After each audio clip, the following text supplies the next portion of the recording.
Assalamualaikum warahmatullahi wabarakatuh. Saya Rizna Awalanu dengan nomor induk mahasiswa 202005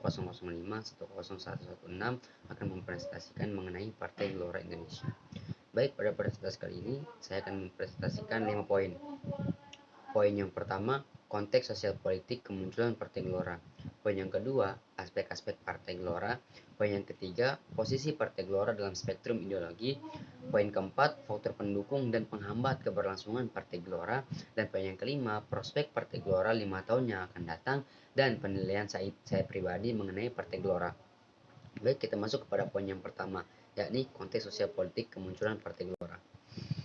Partai Gelora merupakan salah satu partai politik di Indonesia yang resmi berdiri pada tanggal 10 November 2019 yang bertepatan juga dengan hari lahirnya Sumpah Pemuda.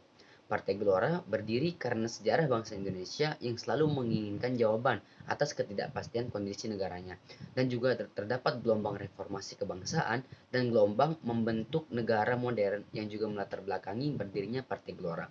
Semua persoalan tersebutlah yang akan dijawab oleh Partai Gelora. Bagaimana mengangkat Indonesia menjadi lebih tinggi, menjadikan kembali Indonesia sebagai macan Asia, dan juga ingin Indonesia memiliki kedudukan yang tinggi di dunia internasional. Kemudian poin yang kedua, aspek-aspek partai. Yang pertama, aspek kepemimpinan. Partai Gelora sendiri dipimpin oleh seorang politikus berpengalaman yang juga merupakan seorang mantan kader PKS, yakni Pak Anies Mata, dengan wakilnya yang pernah menjabat sebagai DPR, yakni Pak Fahri Hamzah. Ketua umum dari Partai Gelora ini, Anies Mata, dikenal oleh masyarakat luas sebagai seorang penulis, juga pendakwah yang tulisannya banyak menjadi rujukan di kalangan aktivis dakwah kampus. Sedangkan wakil ketua umum Partai Gelora, yakni Fahri Hamzah, dikenal oleh masyarakat luas karena beliau pernah menjadi wakil ketua DPR RI, juga sering diundang dalam acara-acara TV nasional. Tidak mudah menjadi seorang pemimpin, karena menjadi pemimpin butuh tanggung jawab yang besar. Juga menjadi seorang pemimpin tidak hanya memerintah, menyuruh seseorang melakukan sesuatu, tetapi terdapat beberapa kriteria yang harus kita lakukan agar kita dapat menjadi pemimpin yang baik. Yang pertama, memiliki manajemen yang baik untuk diri sendiri. Yang kedua, memiliki strategi dalam bertindak. Yang ketiga, berkoordinasi dan berkomunikasi dengan baik dan efektif. Dan yang keempat, memiliki tanggung jawab yang besar. Kemudian kita masuk kepada poin yang kelima, kita masuk pada aspek selanjutnya, yakni aspek sistem nilai. Partai Gelora memiliki tujuan untuk membantah semua dikotomi yang menyesatkan yang dibuat dari masa lalu. Salah satunya dikotomi antara Islam dan nasionalisme. Kemudian bertujuan juga untuk mengeluarkan bangsa Indonesia dari segala sesuatu hal yang dapat menjebak bangsa Indonesia pecah belah. Menurut Fahri Hamzah, hal yang ingin dicapai juga oleh partai ini yakni dapat menjawab persoalan masyarakat tentang korupsi, bagaimana bisa memberantas terorisme, juga memberantas narkoba.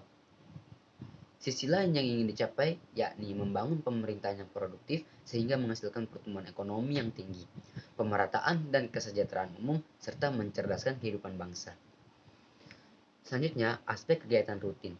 Partai Gelora secara rutin menggelar rapat evaluasi dan proyeksi pergerakan di masing-masing daerah wilayah. Salah satu contohnya di Bandung. Rapat rutin dilaksanakan di sekretariat DPD dengan substansi evaluasi dan rencana kegiatan untuk minggu berikutnya. Aspek selanjutnya ini aspek pengikut setia. Hingga saat ini, Partai Gelora sudah mendekati angka 100.000 anggota. Sebanyak 1.500 orang setiap harinya bergabung ke Partai Gelora dari ujung timur sampai ke ujung barat. Dari ujung timur sampai ke ujung barat, itu menurut artikel resmi Partai Gelora. Banyak tokoh-tokoh yang mulai berminat untuk bergabung dan bahkan sudah bergabung dengan Partai Gelora, yakni salah satunya Pak Deddy Mizwar. Banyak juga masyarakat dari berbagai macam latar belakang yang bergabung dengan Partai Gelora, mulai dari nelayan, petani, buruh, dan lain sebagainya. Kemudian aspek simbol kebudayaan. Asal usul nama dari gelombang rakyat Indonesia atau Partai Gelora yakni ingin membangkitkan kesadaran seluruh masyarakat Indonesia dan mengajak seluruh rakyat Indonesia untuk membangkit sehingga bangsa Indonesia dapat menjadi macan Asia kembali, karena saat ini kita dijuluki sebagai macan Asia yang sedang tertidur. Kemudian makna dari logo Partai Gelora yakni terinspirasi dari gulungan ombak lautan yang maknanya adalah kehidupan dan energi. Kemudian warna merah dan putih yang terdapat dalam logo adalah penghormatan Partai Gelora terhadap tanah air. Kemudian Poin yang selanjutnya yakni posisi Partai Gelora dalam spektrum ideologi. Partai Gelora menganut ideologi kiri, karena Partai Gelora merupakan partai gerakan masyarakat yang dimana bergerak untuk memperjuangkan kepentingan masyarakat. Karena sayap kiri selalu dihubungkan dengan aliran sosialis atau demokrasi sosialis. Biasanya juga dianggap sebagai lawan dari sayap kanan. Komunisme maupun Marxisme sering dihubungkan dan dianggap sebagai bentuk radikal dari politik sayap kiri. Namun banyak golongan sayap kiri yang menolak bila mereka dihubungkan dengan komunisme atau bahkan anarkisme.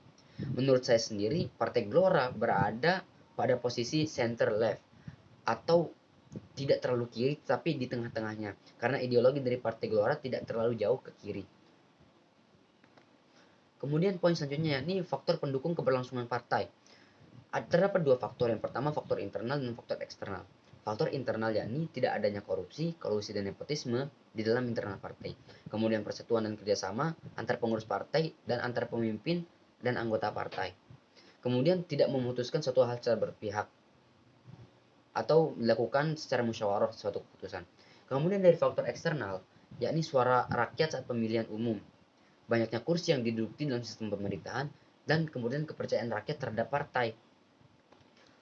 Poin selanjutnya yakni faktor penghambat keberlangsungan partai. Terdapat dua, yakni faktor internal dan faktor eksternal. Faktor internal yakni terjadinya permusuhan atau permasalahan dalam internal partai, tidak dilakukannya musyawarah atas sesuatu keputusan, terjadinya korupsi, kolusi, dan nepotisme. Kemudian faktor eksternal, sedikitnya suara rakyat saat pemilu, hilangnya kepercayaan masyarakat terhadap partai, dan sedikitnya kursi yang didapat dalam sistem pemerintahan. Kemudian poin yang selanjutnya, ini prospek Partai Gelora 5 tahun yang akan datang. Meski partai yang baru lahir atau baru terbentuk, Partai Gelora diyakini dapat bersaing dengan partai-partai lainnya yang sudah berdiri sejak lama. Dengan visi dan misi yang dinilai dapat membuat perubahan bagi Indonesia, maka Partai Gelora 5 tahun yang akan datang akan bisa berjaya. Bahkan untuk tahun 2024, Partai Gelora menargetkan dapat memenangkan Pilpres, meskipun menurut banyak orang dan banyak para ahli berpendapat bahwa itu merupakan satu yang susah, bahkan sangat mustahil untuk bisa tercapai. Kemudian poin yang terakhir yakni penilaian saya pribadi terhadap Partai Gelora. Menurut saya pribadi, saya akan memberikan nilai 8 dari 10. Karena Partai Gelora merupakan partai yang bagus meskipun merupakan suatu partai yang baru berdiri, memiliki visi misi yang cemerlang, tujuan yang jelas, serta ketua dan wakil ketua partai menurut saya merupakan orang yang berintegritas. Saya tidak memberikan nilai 10 karena Partai Gelora merupakan partai yang baru lahir. Saya tidak tahu bagaimana ke depannya karena politik dapat berubah-ubah suatu saat. Mungkin hanya itu yang dapat saya sampaikan. Terima kasih. Assalamualaikum warahmatullahi wabarakatuh.